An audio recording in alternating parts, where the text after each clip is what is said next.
आचार्य देव श्री कुंद कुंद का प्रवचन सार परमागम।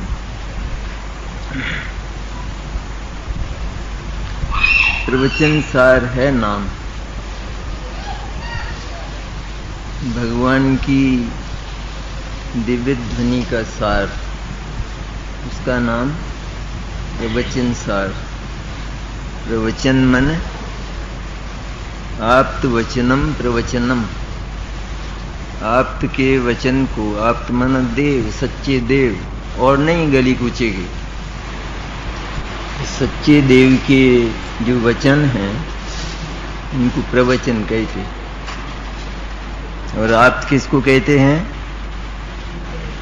कि जो सर्वज्ञ, वीतराग और हितोपदेशी है, उसका नाम आप्त है। सामान्य सभी अरहंत कोई मुख केवली भी होते, उनमें हितोपदेश नहीं है। इसलिए आप्त का लक्षण ये कि उसमें हितोपदेशिता भी सम्मिलित हो, तभी तो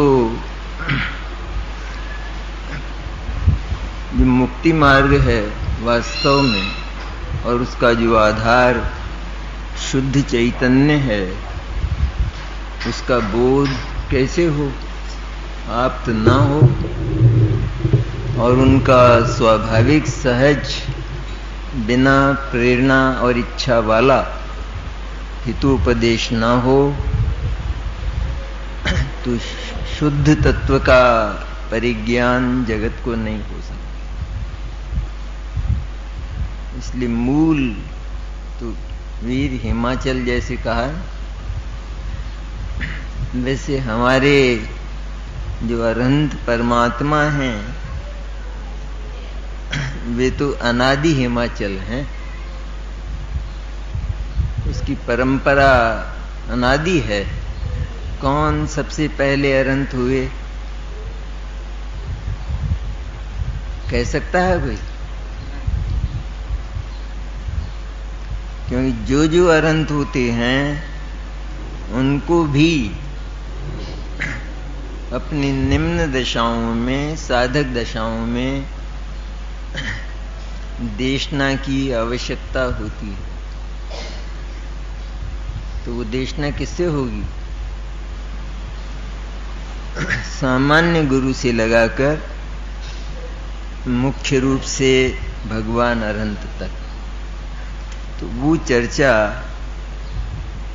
इस 80वीं गाथा में है कि अरहंत की जो देशना है उसी से हमको अरहंत के स्वरूप का परिज्ञान होता है। और अरहंत के स्वरूप के परिज्ञान का फल क्या है? कि अनादि की पीड़ा जो आत्मा की है, अथवा पीड़ा का जो दय है खास, जिसने सताया है आत्मा को, ऐसा जो मोह, जिसका दूसरा नाम दर्शन मोह कहा जाता है, उसका उन्मूलन ये भगवान अरहंत को जानने का फल है। ये चर्चा अपन ने शुरू की है शिविर के इस मंगल महोत्सव पर। उसके साथ वहां तक पहुंचने के लिए हम एक दूसरी चर्चा कर रहे हैं कि जो इसकी पृष्ठभूमि, इसकी तलहटी है, और उसमें उसको प्राप्त करने के लिए हमें कितना साफ होना चाहिए कि हम उसे प्राप्त कर सकें। भगवान की प्रतिमा को छूने के लिए, उनका प्रक्षाल और उनकी पूजन के लिए हमें कितना साफ होना चाहिए? या सीधे बिस्तर से उठ के आ जाएं? तो आवश्यक है ना कि उनको छूने के लायक जो योग्यता है वह उपलब्ध किए बिना भगवान का स्पर्श नहीं हो सकता, और कोई करता है तो वो बड़ा पापी है, महापापी। तो क्या उसका नाम है प्रक्षाल और पूजा? तो उसका नाम तो नहीं है। प्रक्षाल और पूजा वह तो जो आत्मा के भीतर का भगवान के प्रति उछलती भक्ति वाला परिणाम है, वो है वास्तविक प्रक्षाल और पूजा। लेकिन उसके साथ होने वाली जो बाह्य विशुद्धि है, उसके बिना वो संभव नहीं, वो परिणाम ही नहीं जागेगा उसके बिना। बहुत सी बातें हम पूछ सकते हैं कि बीमार हो तो क्या करे, कि बीमार हो तो ना आए, वो तो उसकी योग्यता ही दूसरी हुई, और उसमें भी वह भगवान की भक्ति तो कर सकता है। छूना कोई आवश्यक है? तो इसी तरह है, जब तक मानस का प्रक्षालन न कर लिया जाए, ऐसा प्रक्षालन कि जिसके होने पर हम उस शुद्ध चैतन्य की अनुभूति तक पहुंच सकें, वह नहीं होगा उस विशुद्धि के बिना। कई बार ये चर्चा हम कर चुके हैं, मिथ्यात्व, अन्याय और अभक्ष के त्याग के रूप की है ना पहले, गत वर्ष भी काफी की थी बात। लेकिन बात करने से कोई बात का हल नहीं होता। सचमुच तो हम जो बात करते हैं वह किसी काम के लिए करते हैं, बात नहीं काम होना चाहिए। तो वो चर्चा हमने उस समय की, तो इस एक वर्ष के अंतराल में उस बात का क्या हुआ, ये कोई उत्तर दे सकता है सभा में? कि साहब हम तो वही हैं, गए साल थे यहीं। वैसे तो बहुत चले हैं मीलों, लेकिन हम तो वही हैं। हमसे होता ही नहीं है कि यहां ऐसी बात कहां कही जाती है कि जो होने लायक नहीं। यहां तो जो होने लायक बात है, और जो बातें हमने व्यर्थ अपने ऊपर ओढ़ रखी हैं, उनकी गांठ, पाप की गांठ अपने सिर पर रख छोड़ी है, व्यर्थ, जिसकी आवश्यकता नहीं है जीवन को, खाने पीने को अथवा जीवन के रहन सहन को जिसकी आवश्यकता नहीं है, ऐसे जो पाप हैं, वे पाप यदि जीवन में रहते हैं तो आत्मा का स्पर्श नहीं हो सकता। आत्मा कहता है तुम अछूत हो, नहाकर आओ, स्नान करके आओ। तो मिथ्यात्व की तो बात कल हो गई थी, तो उसमें गालियां नहीं देना है, घृणा भी नहीं करना है, द्वेष भी नहीं करना है, लेकिन परम उदासीन भाव, माध्यस्थ भावम विपरीत वृत्तौ, जिनसे हमारे विचार नहीं मिलते उनसे चर्चा नहीं करना, व्यर्थ, सिर नहीं दुखाना व्यर्थ, पर अवॉइड करना, दूर रहना। क्योंकि हम अपने आप को विद्वान समझकर हर किसी से उलझते हैं और उसको समझाने बैठते हैं आत्मा,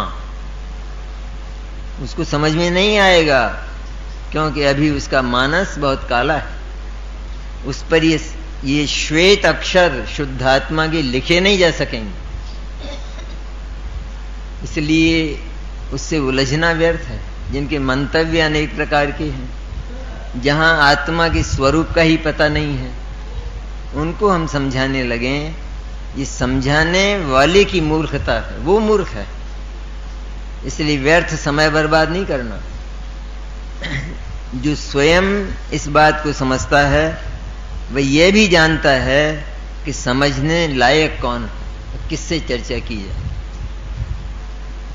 जो प्रारंभ में ही उस आत्मा को उड़ाए और आत्मा में जिसे बदबू आए तो उससे क्या चर्चा की जाए आत्मा की। भले ही आत्मा वो स्वयं ही है और उसी का यशोगान हम कर रहे हैं उसका,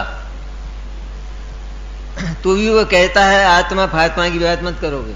अरे भाई तू आत्मा है लेकिन, और तेरा यशोगान हम नहीं तीर्थंकर करते हैं। अनंत तीर्थंकरों ने तेरा यशोगान किया है, तेरी कीर्ति की ध्वजाएं उड़ाई हैं, तू सुनता नहीं है। और अपने घर के एक कमरे में कोई जिसमें तू है उसके पास के कमरे में यदि कोई तेरी प्रशंसा कर रहा हो तो तेरे कान किधर लग जाते हैं कि वहीं टिक जाते हैं जहां वो प्रशंसा हो रही। तो क्या माना है अपने आप को कि मिट्टी माना है, और क्या माना है? क्योंकि सारी प्रशंसा मिट्टी की है, देह की है, राग की है, अथवा ज्ञान की भी हो तो उस निकम्मे ज्ञान की है कि जिसमें आत्म साधना की शक्ति नहीं, जो केवल क्षोभसम रूप है, जो केवल विकास रूप है। बढ़ बहुत गया है लेकिन ताकत जिसमें नहीं, सामर्थ्य नहीं। कितना ही परिपुष्ट दिखाई दे मोटा, बस शक्ति तो अलग चीज होती है, बल्कि उसे तो घटाया जाता है, डॉक्टर घटाते हैं, व्यर्थ बढ़ गया है। इसी तरह है ऐसी कुछ आदतें यदि हमने स्वीकार कर रखी हैं तो उन्हें छोड़ना बहुत आवश्यक। उनको गिनाया कहां तक जाए। वो तो तत्वज्ञान की ताकत है कि वह एक एक शूल को बीन लेता है, जो हमारे अनादि से चुभे हुए हैं उनको बीनने की ताकत यदि है तो केवल उस दूरदर्शी माइक्रोस्कोप होता है ना, ऐसे उस तत्वज्ञान में है। उसको एक एक दोष आत्मा का दिखाई देता है और साथ ही वह निर्दोष चैतन्य भी दिखाई देता है। लेकिन सारे ही दोषों को एक साथ दूर नहीं किया जा सकता, पर जिन दोषों के रहने पर उस आत्मा का दर्शन ही नहीं हो सकता, उनको तो तत्काल बैठे बैठे सुनते ही परित्याग कर देना चाहिए। मिथ्यात, अन्याय और अभक्ष में कौन सी चीज है कि जिसका सेवन रखा जाए? वो तो हो गई मिथ्यात्व की चर्चा कि केवल एक अनंत की चर्चा करना, बस बाकी से अपने क्या काम है और से क्या मतलब है। बहुत है, 4 प्रकार के देव हैं, कहे जाने वाले देव हैं, नाम उनका देव है, नाम निक्षेप से देव हैं, कोई भाव निक्षेप से देव हैं। भाव मैंने अनंत चतुष्ट है उनके भीतर। नाम तो बहुत होते हैं, यहां महावीर नाम के नहीं बैठे होंगे सभा में, तो ये वही महावीर 2500 वर्ष पहले वाले तो हाँ, ऐसा तो इससे नहीं मतलब है। वो भी कहे जाने वाले देव हैं, लेकिन सचमुच तो हमारे साधर्मी भाई देव। रहने की जगह कोई लंदन रहता है, कोई बॉम्बे रहता है, हम यहाँ कोटा में अथवा लोग गांव में रहते हैं, तो उनकी बस्ती वहां है, स्वर्गों में रहते हैं। लेकिन हमारे साधर्मी भाई हैं जो समझदार देव होते हैं, वो स्वयं अपने मुंह से कहते हैं हम पूजने लायक नहीं हैं, हमारी पूजा मत करो, हम जिनकी पूजा करते हैं उनकी पूजा तुम करो। भाई ये कैसी विचित्र बात है कि वे करते हैं भगवान की पूजा अनंत की और हम करते हैं उनकी पूजा। इतनी सी अकल नहीं? ये तो सामान्य व्यक्ति में भी अकल होती है। मंगते से मंगता मांगे तो उसे मांगने की भी अकल नहीं है। अरे भाई मैं जहां से लाया हूं वहां तू जा। इस तरह वे जिसकी पूजा करते हैं उसी की पूजा हमारे लिए उपादेय है। बस एक ही बात में सारे उस ग्रहण किए हुए मिथ्यात्व का अंत हो जाता है कि हमें तो एक मिल गए, उनसे हमारे लौकिक और लोकोत्तर सारे काम बनते हैं। कि हम लौकिक कामों के लिए तो इनकार करते हैं कि भगवान से ये बातें मत करना। अगर बात किए बिना ही बनता है तो बात कौन करे? वो मूर्ख है वो बात करने वाला। जब बात किए बिना ही काम बनता है, केवल उनकी भक्ति से ही सारे काम बन जाते हैं अपने आप, तो फिर बात क्यों करें? वो मांगने वाला मूर्ख है ना, जिसे बिना मांगे मिले। इसलिए यहां तो सब, लेकिन वो अभिलाषा भी चित्त में ना हो कि मेरा ये काम बने, ये बुखार उतरेगा कि नहीं, और ये काम होगा या नहीं। पर तू ये सोचता क्यों है? अगर तेरी विशुद्धि इतनी बड़ी चढ़ी है, तो इन अभिलाषाओं का यदि सचमुच भीतर से सफाया कर चुका है, तो तेरी विशुद्धि इतनी बढ़ जाएगी कि वे लौकिक काम स्वतः स्वयं हो जाएंगे। तेरे पास पुण्य का स्टॉक इतना हो जाएगा उस भक्ति में। और ये कहना, ये सोचना भी नहीं पड़ेगा कि कदाचित ये काम हो ना हो। होना तो चाहिए, क्योंकि भगवान की भक्ति का यश ऐसा कहा जाता है कि ये तूने पाप कर लिया, अब नहीं होगा। वो सब होता है पुण्य परिणाम से, और हम उसे पाप परिणाम से करना चाहते। उसकी अभिलाषा करना ये पाप परिणाम है या पुण्य परिणाम? पाप है। और वो काम किससे होता है? पुण्य से। कितनी विपरीत है बात। इधर पौष्टिक दवा खा रहे हैं, इधर चर्बी घटाने की गोली भी खा रहे हैं। क्या होगा इसका? मरेगा नहीं। इसलिए बिना मांगे जहां यह सब होता है, तो वहां रंच भी भीतर भगवान के सामने अथवा भगवान के पीछे भी, कोई घर में बाहर, ये काम नहीं करना। और जो बहुत से स्तोत्र स्तुतियां आदि आती हैं, उनमें ऐसा नहीं है कि वो स्तुति उन आचार्य ने, उन मुनिराज ने इसलिए बनाई अथवा इसलिए पढ़ी कि उनका वो संकट मिट जाए। ये उनके चित्त में भी नहीं थी बात। अगर उनके चित्त में ये बात होती तो फिर वे मुनिराज नहीं थे, क्योंकि उनको ये भाव नहीं आता, ऐसा पाप का भाव। ऐसे भाव आएगा मुनिराज? तो फिर क्यों किया? कि और उस समय क्या किया जाता? उस समय या तो शुद्धात्मा का ध्यान करो, और उसमें यदि नहीं टिक सकते तो भक्ति का परिणाम आएगा। और क्या आएगा परिणाम? भक्ति का परिणाम आता है। जयपुर में थे ना अपने दीवान कोई, तो उनको अरेस्ट कर लिया गया। अब जेल की उस कोठरी में वे भक्ति कर रहे। जेलर ने आगे पूछा, क्या कर रहे हो? कि मेरे देवता से तुम्हारी शिकायत कर रहा हूं, और क्या कर रहा हूं। ये जवाब था उनका। मैं तो निरपराध निर्दोष हूं, तुमने आखिर यहां डाला क्यों है मुझे? इसी तरह जितनी भी ये स्तुतियां आदि मिलती हैं, उनमें कर्ता का भाव आता है। भगवान की भक्ति से ऐसा होता है, अथवा भगवान स्वयं ही ऐसा कर देते हैं। लेकिन वह बात केवल कहने तक सीमित है। जो निमित्त और उपादान को जानता है, वो इस रहस्य को जान लेता है कि निमित्तों के संबंध में, निमित्तों को कर्ता और कारण कहने की पद्धति अनादि की है, जिनवाणी की भी है।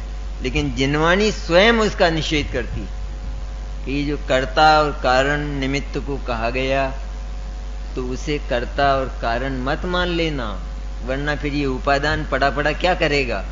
इसकी शक्तियां क्या काम आएंगी उपादान की? जब निमित्त ही उसका काम करने वाला हो जाएगा, तो फिर उपादान की शक्तियों की, आत्मा के भीतर गुणों की जरूरत कहां है? आवश्यकता कहां है? कोई यूं कहे कि ऐसा करो आज तो कि मेरे बजाय आप चल लो, तो भाई ये कभी संभव हुआ है ऐसा कि किसी के बजाय कोई चल ले? कि हाँ, इसमें क्या है, मेरे भी पैर हैं, आपके भी पैर हैं, मेरे बजाय आप चल लो। भाई ये होगा नहीं, संभव नहीं है ये बात। इसलिए निमित्त वह भले ही हो और उसको कई उपाधियां, हम तो उसको सिंहासन पर भी बिठाते भी हैं और उसकी आवश्यकता भी है, लेकिन फिर भी वह उस कार्य में कि जो उपादान कर रहा है अपनी शक्ति से, भीतर की शक्ति से, उसमें सर्वथा अकिंचित कर, कुछ करने वाला नहीं। कुछ करने वाला नहीं है तो फिर तिरस्कार होगा। तो तिरस्कार नहीं होगा बल्कि सदनिमित्तों का बहुमान आएगा। ये औंधा सोचना है, क्योंकि दिमाग बुद्धि औंधी है ना, कि इसमें तो देवशास्त्र गुरु का ही अपमान हो जाएगा। अगर हम कहेंगे कि कुछ नहीं करते धरते, तो कुछ नहीं करते धरते तो हम क्यों आएंगे यहाँ? तो फिर तुम कॉलेज जाओगे, स्कूल जाओगे? कि अध्यापक तुम्हें कहता है कि मेरे भरोसे मत रहना, मैं कुछ करने वाला नहीं हूं, तो मैं क्यों आऊंगा फिर? अध्यापक का तो स्वरूप ही यही है कि वह कुछ करने धरने वाला नहीं है, और वो ये कहता है कि जब तेरे हाथ पैर साबित हैं तो मैं क्यों करूंगा तेरा? तू कर खुद, गौरव इसी में है। तो तेरी बुद्धि जब साबित है और तू अपनी बुद्धि से ये काम कर सकता है, तो फिर मैं तेरा काम क्यों करूंगा? इसलिए निमित्त भले ही हो, लेकिन निमित्त का आग्रह ना हो चित्त में, उसको ही ढूंढने लग जाए, सारा जीवन उसी में समाप्त कर दे। इसके स्थान पर अपने भीतर आत्मा की क्षमता को अगर बढ़ावे तो निमित्तों का योग तो अपने आप, हम रोज देखते हैं ये बात, बहुत प्रयत्न करने पर भी काम नहीं होता और बिना प्रयत्न के काम हो जाते। क्यों, कैसे मिल जाते हैं वे निमित्त? कौन लाया है? होता है, ये वस्तु व्यवस्था में ये सारी बात। तो भगवान अनंत की जो निमित्तता है वो इसलिए नहीं है कि वे कुछ आदान प्रदान करते हों, वे कुछ देते लेते नहीं, इसी में उनका सम्मान हमारे चित्त में आता है। क्योंकि इसका तो केवल यहां नहीं, लेकिन सारी सृष्टि में निषेध है, जड़ में भी निषेध है कि एक परमाणु दूसरे परमाणु को कुछ नहीं देगा। आजादी है ये, इसमें तो परतंत्रता है कि एक देता है और दूसरा लेता है। ये परतंत्रता तो सृष्टि का विधान ही नहीं है, तो बहुमान कैसे आएगा फिर? भगवान का, अनंत का, निर्ग्रंथ गुरु का और जिनवाणी का कैसे सम्मान होगा? कि इस तरह होगा सम्मान कि जब वे कुछ देते लेते नहीं हैं, लेकिन केवल उनकी मुद्रा मात्र देखने से मेरा पुरुषार्थ प्रोत्साहित होता है, मेरा पौरुष जागता है, और वे देते हों तो देते तो है नहीं, और हम ये मानकर चले कि देते हैं। ठीक है, जैसे और होता है ना, दूसरे दूसरे कई लोग जो अनेक देवी देवताओं के उपासक होते हैं, अपने इष्ट मानते हैं, तो वे उसके भरोसे रहते हैं। फिर क्या होता है कि जब तक पुण्य काम करता है, वो देव नहीं करता है काम, वो देव भी काम करे, कुछ तो पुण्य साथ होना चाहिए। पुण्य काम करता है तब तक तो माना करता है कि देव ने वास्तव में मेरा हर एक काम, और जब पुण्य अस्त होता है तो देव जो है वो निष्क्रिय दिखाई देता है। अब बहुमान होगा या अपमान होगा कि भाई अब क्या हो गया, आपको पूजा तो वो क्यों ही कर रहा हूं रोजाना, अब आपको क्या हो गया? तो ऐसे ऐसे उदाहरण देखे जाते हैं कि उन्होंने उस देव को उखाड़ कर फेंक दिया, अब आप जाओ, तो मेरा काम ही नहीं होता। तो हम क्या करेंगे फिर भगवान का, अगर ऐसा मानेंगे तो अपमान होगा, क्योंकि ये विधान ही नहीं है सृष्टि का आदान प्रदान। क्योंकि आत्मा स्वयं पुरुषार्थी तत्व है ना, उसके पास संपूर्ण पौरुष की शक्ति मौजूद है और अनंत गुण मौजूद हैं, तो वे सारी शक्तियां क्या करेंगी, उसकी क्या काम आएंगी? हम कहते हैं ये गिलास पानी का भरा है, ये मुझे आप पिला दो, कि क्यों पिला दो? तुम्हारे हाथों का क्या हुआ, टूट गया क्या? कि नहीं टूटे तो नहीं, पर पिला दो तो क्या हो जाएगा? हम नहीं पिलाएंगे। तो हमारे देव तो ऐसे हैं, उस सच्चे प्रोफेसर जैसे, कहते हैं तू स्वयं उद्यम करना, मेरे से एक अंक की भी अपेक्षा मत रखना। ये सब, और तब सम्मान आता है, आता है, अपमान आता है क्या? प्रोफेसरों का, अध्यापकों का, और वो देते हैं कुछ, पक्षपात करते हैं? नहीं, कोई फेल हो रहा हो तो बढ़ा दिए नंबर और खा गए 500, ऐसा होता है। इसलिए ये एक बड़ी शंका दिमाग को कुरेदने वाली है ये, कि अगर हम ये मानते हैं कि भगवान कुछ देते लेते नहीं तो उनका अपमान होगा, हम क्यों आएंगे उनके पास? कि देने लेने का विधान ही नहीं है, भगवान क्या करेंगे? भगवान यूं कहते हैं कि ये है ही नहीं, ये कुदरती ये कहती है कि यदि तुमने ये काम किया तो फिर तुम इस सिंहासन पर नहीं रह सकते हो। एक सुप्रीम कोर्ट का जज कर लेगा? दया करेगा? दया? कोई बहुत गरीब हो, केस उसका ऐसा हो, बड़ा अपराधी, तो करेगा दया? आ जाना चाहिए ना दया का भाव। मनुष्य है, बेचारा मर जाएगा और इसका तो सारा नाश हो जाएगा परिवार का, दया का भाव आ जाना चाहिए। तो मनुष्य नहीं है वो, मनुष्य तो है, लेकिन वो कोई अन्य प्रकार का मनुष्य है। आदमी आदमी अंतर, कोई हीरा कोई कंकर। और ऐसे जज का विश्वास करेंगे हम कि जब हमारा जो केस है वो तो सच्चा हो और दूसरे का झूठा हो और वो दूसरे को जिता दे, तो हम क्या कहेंगे? ये बेईमान है बिल्कुल। अरे भाई वो बहुत गरीब था, लेकिन वो मर जाता, उसका सारा परिवार नष्ट हो जाता अगर उसे नहीं जिताया जाता। तो ये क्या मतलब होता है? कानून तो कानून है, तब हम ये कहते हैं। तो यहां भी कानून तो कानून है, देने लेने का विधान यहां नहीं है। इसलिए हमें क्यों सुहाना चाहिए? भगवान अनंत क्यों सुहाते हैं? इसलिए सुहाते हैं, इसलिए अच्छे लगते हैं, उनकी मुद्रा देखते ही इसलिए प्रसन्नता होती है कि देखते ही ऐसी चीज मिलती है कि जो आज तक नहीं मिली। केवल देने का तो नंबर ही नहीं आता है। जब देखने मात्र से और चिंतन मात्र से ये काम हो जाता है। इसलिए ये जो सद निमित्त हैं, ऐसा आता है, बहुत आता है, ये दिमाग को साफ करने की बात है कि सद निमित्तों का अपमान हो जाएगा अगर ऐसा नहीं मानेंगे। द्रौपदी का चीर बढ़ाने वाला नहीं मानेंगे तो अपमान हो जाएगा। और सीता का कमल भी भगवान ने रचाया, साफ लिखा, साफ। लेकिन यदि हमने ऐसा कैसा मान लिया तो हमसे बड़ा पापी मिथ्या दृष्टि नहीं। मान ले ऐसा तो फिर औरों ने क्या बिगाड़ा? तो दूसरों ने क्या बिगाड़ा? फिर अंजन चोर जैसा वो अकामी कर दिया तो मैंने क्या बिगाड़ा? मैं तो रोज पूजा करता हूं।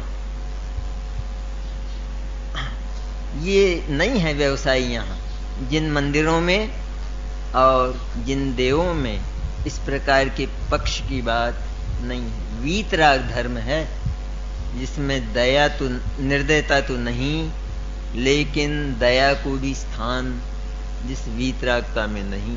स्थान तो है उसका, लेकिन है वो वीतरागता के बाहर। कि तुम रहना जरूर, लेकिन तुम्हारा प्रवेश वीतरागता में होगा नहीं, और वैसा सम्मान तुमको नहीं मिलेगा। उसी की चर्चा हम करते हैं कि हमारी जो भावभूमि है इस आत्मदर्शन के पहले, जिसका ये गाथा प्रतिपादन कर रही है, बहुत गंभीर है ना गाथा, सुंदर, सारी बात कहकर किस तरह समेटा है गाथा ने, एक विलक्षण अद्भुत बात। तो मिथ्यात्व की तो चर्चा करना ही नहीं चाहिए। वो तो जहां जैन कुल मिल गया तो उसका तो उसकी तो कल्पना भी चित्त में, कभी स्वप्न भी, किसी को स्वप्न भी आ गया किसी अनंत के अतिरिक्त किसी दूसरे के सम्मान और पूजा का, तो इसका अर्थ यह है कि वो अभी बहुत दूर है। क्योंकि स्वप्न क्यों आया? स्वप्न कहां से आता है? ये स्वप्न तो यूं ही आ जाते हैं, चलते फिरते उड़ते हुए, ऐसे नहीं आते हैं, भीतर से आते। अरे ये उल्टी क्यों हुई? इस उल्टी में ये जो हलवा निकल रहा है ये कहां से आया? तू तो कहता था मैंने तो कुछ नहीं खाया, तो ये कहां से आया इसमें? तो ये स्वप्न में ये चीज कहां से आई कि तेरे भीतर उसकी गहरी वासना पड़ी है जिसको तू ढूंढ नहीं पा रहा। अभी तेरा पूर्ण समर्पण भगवान अरहंत पर नहीं। इतना समर्पण हो, तो इसमें क्या है समर्पण में? जब सारी ही समस्याओं का हल है एक से, तो फिर और क्या चाहिए हमको? अन्य की आवश्यकता बिल्कुल नहीं है। इस तरह तो मोटी बात, स्थूल बात, जिसको आगम में गृहीत मिथ्यात्व के नाम से, गृहीत में ना ग्रहण किया हुआ, जो असैनी पंचेंद्रिय तक तो होता ही नहीं, सैनी पंचेंद्रिय को, तिरंच में भी किसी को और मनुष्यों को, क्योंकि इनको मिलते हैं ना आचार्य फुटपाथों पर, उपदेशक मिलते हैं कि नहीं? ये क्या करते हो? मंदिर जाते हैं, स्वाध्याय सुनते हैं कि तेरे कर्म फूट गए तेरे, ये देख ये व्यवसाय कर। अगर निगोद ले जाने का, नरक ले जाने का, ये करो। ये क्या तुम ये पुराना दकियानुसी काम, मंदिर जाना और ये नहीं खाना और वो नहीं खाना, ये कोई आज के वैज्ञानिक जमाने की बात है? फिर विटामिन कहां से आएंगे? जियोगे कैसे? कि तुम्हारे विटामिन ही चंबल में डाल दो एक बार।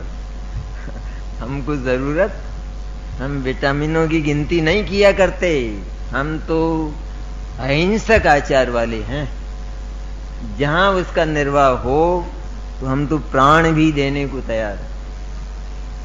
इसलिए जैन अहिंसक आचार वाले होते हैं। वो अहिंसा भी मोटी अभी तो, वरना अहिंसा का तो दूसरा नाम मुक्ति है, वीतराग भाव। जहां तक कोई पहुंचा ही नहीं है जगत में, किसी के पास नहीं है ये अहिंसा, ये यहां है बस। यहाँ वहां तो अहिंसा का की सीमा कितनी है, तो किसी को मारो मत, सब पर बस परोपकार, इतना सेवा, सर्विस, बस इतना मात्र। यहाँ इसकी तिश्री नहीं है। यहाँ उसको स्वीकार ही नहीं करता है जैन दर्शन कि तुम किसी का उपकार कर सकते हो तो करो। कौन इनकार करता है? करो ना, अपने घर में ही शुरू करो, अपने से ही शुरू करो। सबसे पहले तो अपने आप को ही बचाओ किसी भी तरह से, और फिर खुद नहीं बच पाते हो तो इन घर वालों को तो बचाओ।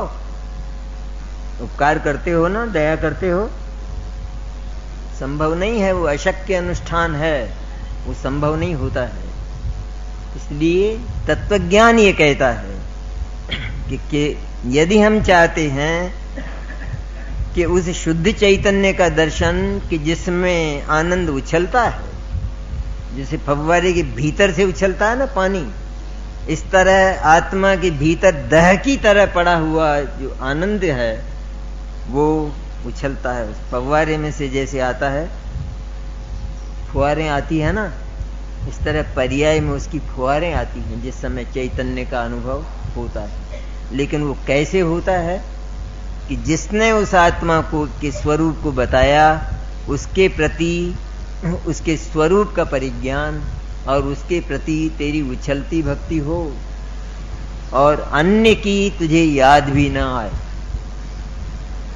जब अन्य की याद नहीं आएगी तो सतत ही भगवान की भक्ति होगी कि नहीं? उसके लिए मंदिर ही थोड़ी चाहिए। अभक्ष की बात तो हमने बहुत की है, क्या चर्चा करें उस? खाते हो कोई तो छोड़ दें, बस इतनी सी बात है सीधी, क्योंकि उसके बिना हम मरेंगे नहीं। मर जाएं तो न छोड़ें। लेकिन ये जो अभक्ष हैं, मोटे अभक्ष, कि जिनमें अनंत जीव, जिनको कहा ना कंद, कहा जमी कंद अपने यहाँ, तो घरों में टोकरे मिलते हैं जैनियों के, वो तो शर्म से डूब मरने की बात।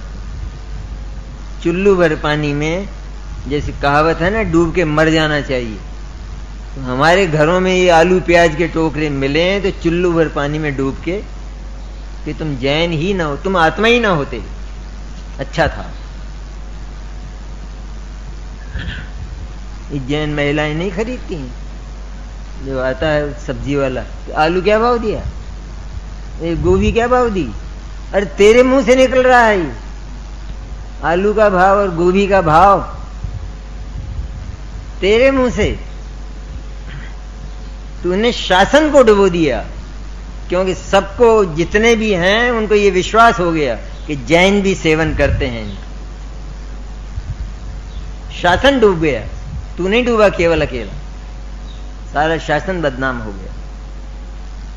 इसलिए लेते हो हम ऐसे द्विदल है और बहुत बताया आचार्य समंतभद्र ने बताया, अल्प फल बहु विघातान मूलक मार्द्राणी श्रृंगवे राणी नवनीत निम्ब कुसुमम कैतक मित्तेव मविहेयम, ऐसे बहुत है। मूली, अदरक, गाजर, आलू, शकरकंद, ये सब, और वो द्विदल, वो तो साक्षात रस है, ये तो स्थावर की बात। इसमें तो एकेंद्रीय अनंत जीव रहते हैं, अनंत अनंत जीव ऐसे कि जो उस छोटे से शरीर में रहते हैं, तो उतने जीव अनंत काल में भी सिद्ध नहीं होंगे। वो उतने सी जगह में रहते हैं। वो एक सुई की नोक कर देना आलू में, तो उतनी सी जगह में इतने जीव रहते हैं कि वो अनंत काल में सिद्ध होंगे कि नहीं, 608 6 महीने में, लेकिन उनकी संख्या पूरी नहीं हो सकती है। वो तो अब कितनी संख्या हुई जीवों की, ये तो उस जीव की अजीत जी कुछ आती है बात क्या, इतने जीव कि वो अनंत काल बीत जाएगा और 608 जीव 6 महीने 8 समय में मोक्ष जाते जाएंगे, लेकिन ये पूरे नहीं, इनकी गिनती पूरी नहीं हो सकती। इतने जीव रहते हैं, माना हमेशा ये सिद्धों से अनंत गुणे रहेंगे ये जीव। हाँ, एक आलू और फिर वो केवल आलू ही नहीं है, सारे लोक में सूक्ष्म निगोदिया जीव भरे हैं। ये तो स्थूल की बात है, बल्कि ये तो सप्रतिष्ठित प्रत्येक की बात है। ये तो प्रकरण नहीं है ना, ये तो उसकी चर्चा है। लेकिन निगोद में जो बादर और सूक्ष्म, ये दो तरह के भेद होते हैं, तो उसमें बादर जीवों के तो अलग अलग स्थान हैं, लेकिन सूक्ष्म निगोद तो ठसाठस भरे हैं सारे लोग, सब जगह। वहां भी हैं जहां भगवान सिद्ध रहते हैं, वहां भी निगोदिया रहते हैं। तो हम तो मोक्ष के नाम पर भी उस स्थान पर जाना चाहते हैं कि वहां आराम मिलता होगा, तो उनको भी आराम मिलता होगा फिर, तो वो भी रहते हैं ना वहां श्वेत पाषाण पर, सिद्धशिला पर। वो महादुखी हैं और भगवान से वो अनंत सुखी। इसलिए ये तो सब छोड़ने की चीजें ही हैं, क्योंकि इनके बिना मरा नहीं जाता है। यहां तो सब्जी मात्र खाने का निषेध है। ऐसा है नहीं जैन धर्म में कि कौन सी सब्जी खाना चाहिए, ये जिनवाणी जवाब देगी कि ये इतनी खा लेना, इसमें पाप नहीं।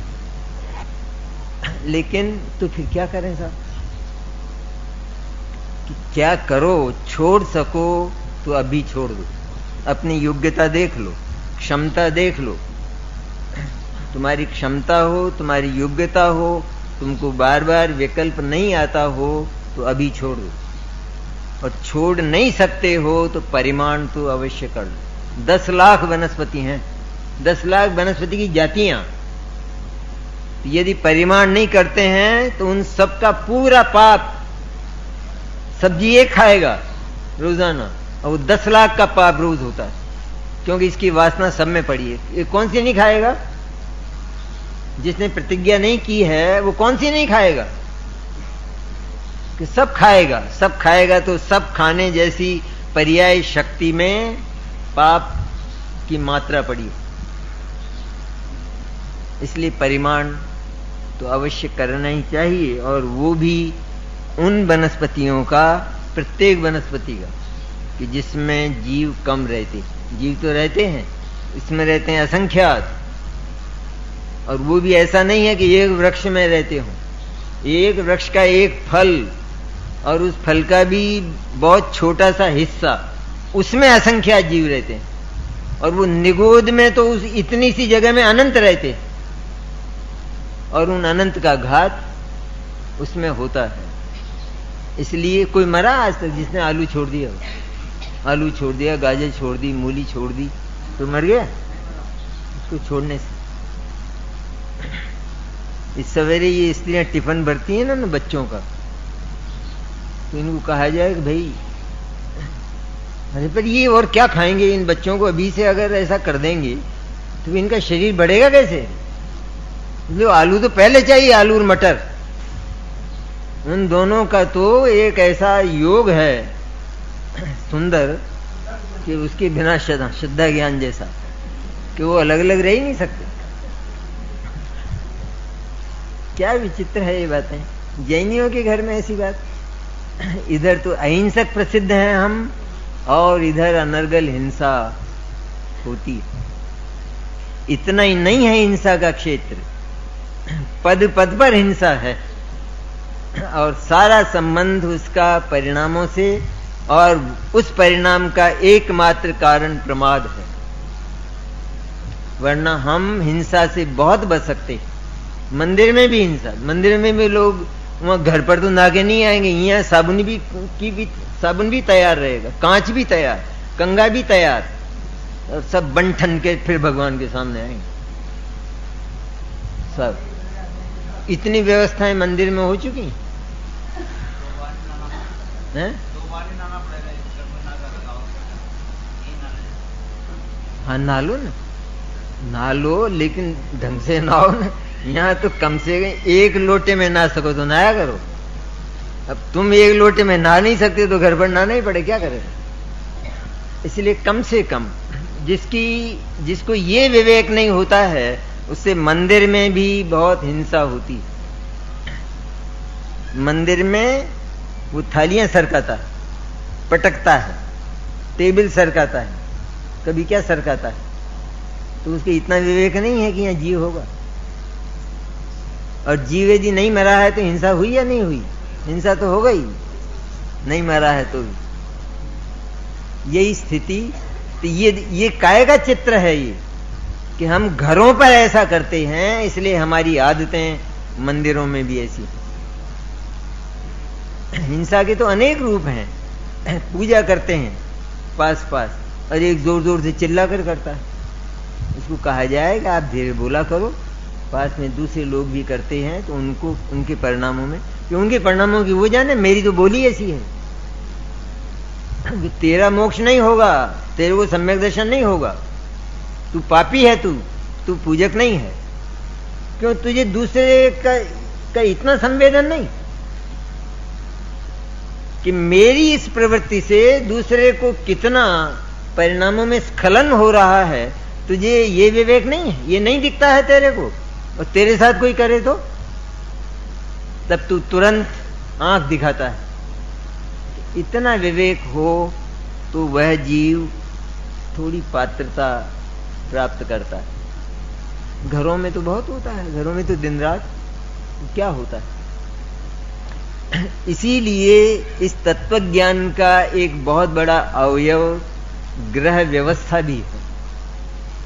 घर में जो जिसका की जिम्मेदारी स्त्रियों की होती है अधिक, वैसे पुरुषों की भी है, स्त्रियों के ऊपर भार नहीं छोड़ देना चाहिए, लेकिन जहाँ स्त्रियों का अधिकार होता है, उनकी कक्षा होती है, तो वहाँ प्रत्येक चीज को संभाल कर रखना। उसमें जीवों की उत्पत्ति तो नहीं हो जाएगी, अथवा ये जो हमने चीज खाई है इसके कण नीचे गिरे हैं तो यहाँ जंतु इकट्ठे हो जाएंगे, चिवटियां इकट्ठी हो जाएंगी, अथवा ये जो खुला छोड़ा है बर्तन हमने दूध का पानी का, इसमें मच्छर गिर जाएंगे, ये विवेक ना हो। देखो एक बार चौका जाकर जैनियों का, मालूम पड़ जाएगा कि वो जैनियों का चौका है या शूद्रों का है। सब खुले पड़े मिलेंगे सारे, तो खाने लायक है वो चीज, क्योंकि ढकने का हमारी आदत ही नहीं। ये ढकने की आदत, बर्तन तो मुफ्त में मिलते हैं आजकल स्टील के, एक जरा सा गला दुखाया हो तो लोगों के पास इतने इकट्ठे हो गए कि अब क्या करेंगे, तो मुफ्त में मिलते हैं बर्तन।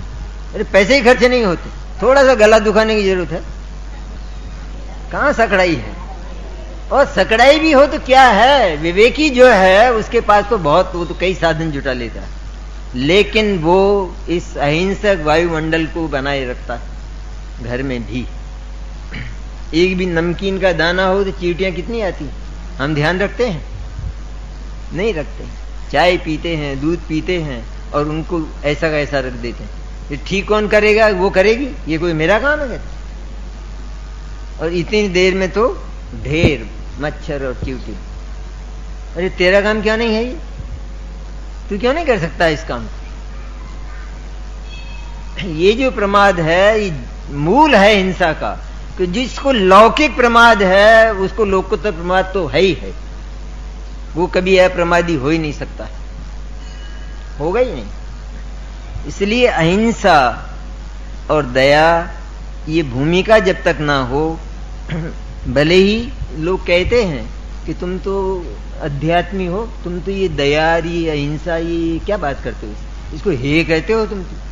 हम इसको हे भी कहते हैं तो हम इसको बुलाते भी हैं पहले, और फिर भी हे कहते हैं। हम औषधि को हे भी कहते हैं और उसको बुलाते भी हैं बाजार से। कोई शौक से नहीं लेता है दवा, कौन लेता है? पर जब नई शौक से लेते हो और उसके प्रति तुम्हारा चित्त टूटा हुआ है तो क्यों मंगवाते हो? कि उसे मंगाए बिना हम और अधिक दुखी हो जाते। इसलिए उस दुख को कम करने के लिए ये आवश्यक है। यहां हमें राग का क्षय करना है, तो जिसे राग का क्षय करना है वो राग को यदि कम न कर सके तो वो राग का क्षय क्या करेगा? उसको कहते हैं मंदकषाय, शुभोपयोग। तो जिसको शुभोपयोग तक नहीं आ सकता है अशुभ से, तीव्र पापों से, तो वो शुद्धोपयोग में कहां जा सकेगा? यद्यपि शुभोपयोग वो शुद्धोपयोग में नहीं ले जाएगा, लेकिन वो शुभोपयोग साथ रहेगा तो उस भूमिका में ये शुद्धोपयोग में छलांग मार सकेगा, वो पुरुषार्थ कर सकेगा। नहीं होगा।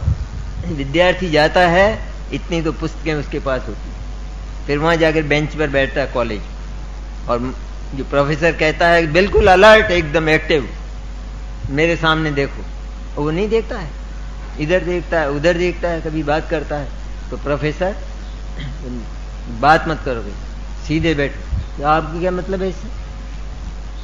आपको तो पढ़ाना है तो पढ़ाओ, और मैं पढ़ लूंगा। कैसे भाई? इस तरह नहीं पढ़ा जाता। तो वो सीधा बैठ गया, उसने बात करना छोड़ दिया। लेकिन अब वो सुनता नहीं, वो जो प्रोफेसर कहता है। तो क्या आपने कहा था वो कर लिया मैंने। पढ़ाई ऐसे आती है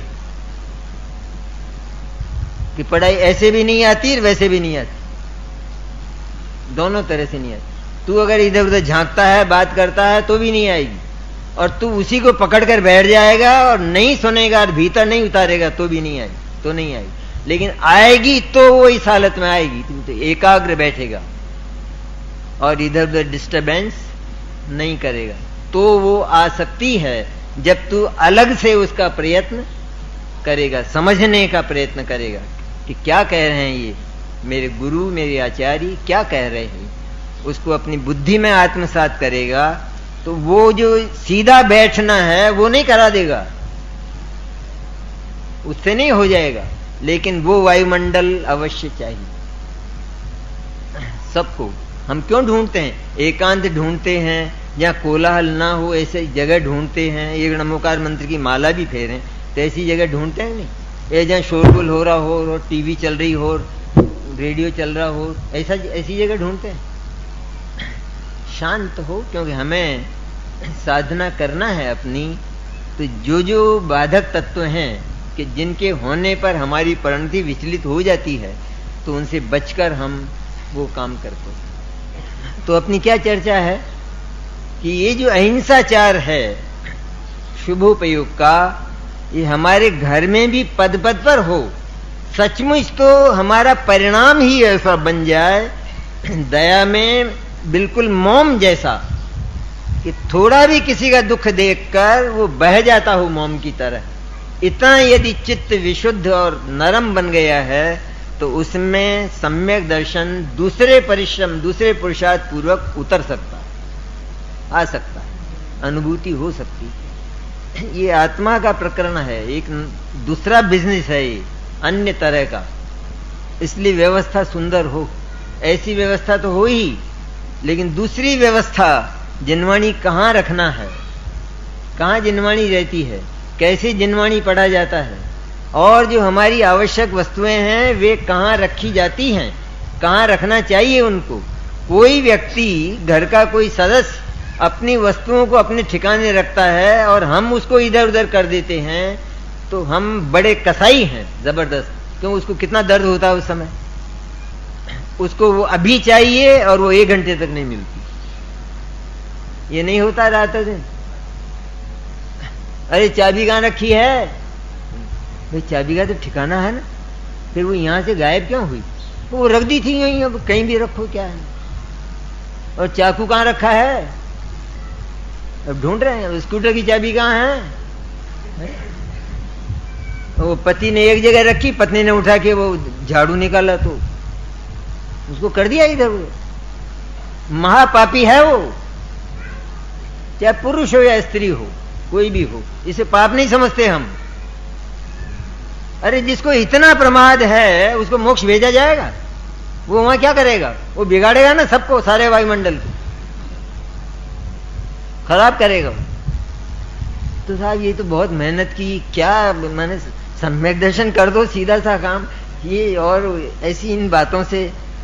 लेकिन इसमें तुझे तकलीफ कहाँ है, इसमें तो आराम है। जहां वस्तु रखी है उसको तू अंधेरे में भी ले सके, इसमें तुझे आराम है या तकलीफ है। तो हम बहुत बड़ा पाप करते हैं और ये रात और दिन होते हैं। कल कह दी थी ये तो बहुत सारी बात, यदि घर में ये बात बने ही नहीं तो फिर प्रतिमाधारी की तरह रहना पड़ेगा, या फिर घर छोड़ दो। तत्वज्ञान की साधना में जहां बाधा आती है, वो चाहे व्यवसाय हो, वो चाहे बड़ा नगर हो, वो कुछ भी हो, अथवा वो घर कैसा भी हो हमारा, लेकिन वो हमारे रहने लायक नहीं। अथवा रहो और क्षमता हो हमारे भीतर कषाय को इतना कम करने की, विशुद्धि की, तो वो क्षमता तो बहुत कम होती, वो तो संभव नहीं, हो नहीं सकती। और बहुत नमूने हैं दया के, एक नहीं है, बहुत हैं। पुरुष भोजन करने बैठता है, शाम को आता है सूरज डूबते डूबते, अब स्त्री भोजन बना रही है। अब ये तो ठाठ से और 1-2 को और साथ में बैठा के मस्ती से खाओ, जल्दी क्या है यार, मस्ती से खाओ ना। तो ये मस्ती से खाता है, फिर कहता अरे जरा नमक लाना, वो रोटी बना रही है और सूरज डूब रहा है, और नमक लाना। तो एक बार तो नमक मंगा लिया, और वो नमक के बाद मिर्ची की याद आई, दूसरी बार कहता मिर्ची लाना जरा, और फिर तीसरी बार भी शक्कर बूरे की याद आई, तो थोड़ा सा बुरा भी ले आना। अब जब अंत हुआ तो कहते पापड़ नहीं सेका गया। ये मनुष्य है, ये मनुष्य है या ये कोई सीधा किसी को फाड़ खाने वाला सिंह है, ये क्या है ये। इसको इतनी तमीज नहीं, इसके भीतर इतनी सी, घर में पत्नी, उसके प्रति दया नहीं जिसको, कि ये क्या खाएगी, अब सूरज तो डूब रहा है और ये उठ के जाएगा नहीं, बोले मैं क्यों जाऊं, ये उसका काम है। ऐसे वो कक्षा विभाग कर रखा है, ये उसका काम और ये मेरा काम। और इधर सारी दुनिया समानाधिकार की बात करती, और उसको लेकर बैठूंगा तो अभी झगड़ा पड़ जाएगा सभा। निर्दय है वो, दया नहीं है उस पुरुष को। कहां सम्यक दर्शन, ये सम्यक दर्शन आएगा ऐसे। ये पवित्रतम चीजें, पवित्रतम तत्व, ये ऐसी गंदी भूमिकाओं में, गंदी नालियों में, गटरों में नहीं जाते हैं। इनके लिए भूमि भी वैसी चाहिए। सिंगनी का दूध हो तो पात्र भी सोने का हो, लेकिन इससे स्त्रियां फूल न जाएं, क्योंकि अभी वहां भी बहुत गुंजाइश, बहुत गुंजाइश है वहां। एक बहू बीमार है और छूने की भी नहीं है। अब वो सास क्या कहती है, सर्दी का समय है, तबीयत उसकी खराब है, और वो कहती रोज नहाया कर। अच्छा, नहाती है बेचारी, फिर पानी गर्म नहीं करती उसके लिए। सवेरे जल्दी तो उठ जाए, नींद तो आती नहीं इनको बुढ़ियाओं को, जल्दी उठ जाए, जल्दी तैयार हो, और कि मुझे तो पूजा में जाना है, अब तू नहा लेना पीछे से, ये टंकी में पानी भरा है, सर्दी का टाइम। अब वो कहती है कि मम्मी जी मुझे 105 बुखार और टंकी का पानी वो तो बहुत ठंडा है, मेरे लिए पानी गर्म कर जाओ। वो कहती है अरे कहाँ ठंडा है देख, यूं पानी में हाथ डालती है टंकी के, अरे गरम है गरम, और पूजा करने जा रही है और छोड़ जाती है उसको। और नहा लेना, बिना नहाई मत रहना, नाली वो नाली से वो ठंडी हो गई अच्छी, ये पहुंची तब तक तो इसने सोचा सो रही है, वहां नाड़ी देखी तो वो खत्म हो गई। कितना बढ़िया परिणाम है कि साहब वो पूजा को नहीं जाती। अरे पहले इस घर के भगवान की पूजा जरूरी थी, मंदिर के भगवान की बाद में, उसका दूसरा नंबर है, पहले यह है साक्षात भगवान, इसकी पूजा आवश्यक है पहले। ऐसा कठोर चित्त वाला